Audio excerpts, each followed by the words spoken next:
Mondo Duplantis and the world record. They are two things that oftentimes come up together. In recent years, Mondo Duplantis has set multiple pole vault world records at the World Championships, at the Olympics, at Diamond League, you name it. Yet the flying sensation that competes for Sweden has set so many of these world records that it's almost starting to become, well, ordinary. That is, the more he sets the world record, the less impressive it's starting to become. Now, don't get me wrong. Objectively speaking, each world record Mondo sets in the event only makes it more impressive, and making world records seem almost every day is impressive in itself. I'm a big fan of Duplantis and do understand why he's using this strategy of maximizing his pay by slowly pushing the world record centimeter by centimeter.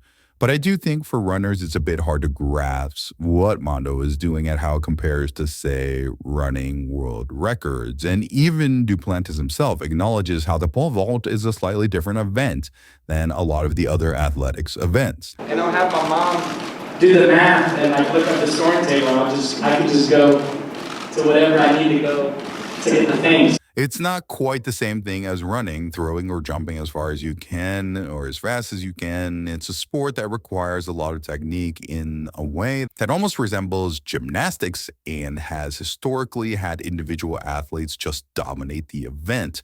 Bubka broke the world record 14 times from 1984 to 1994. That's not something you really see in other track and field events. Don't get me wrong, pole vaulters are great athletes, and Mondo is a great athlete in itself. There's no doubting Mondo's talent, but there's always some question as to how comparable this event is, given how there simply aren't very many vaulters in the world. Sure, he's so much better than the rest, but it's also a sport where the barrier to entry is pretty high.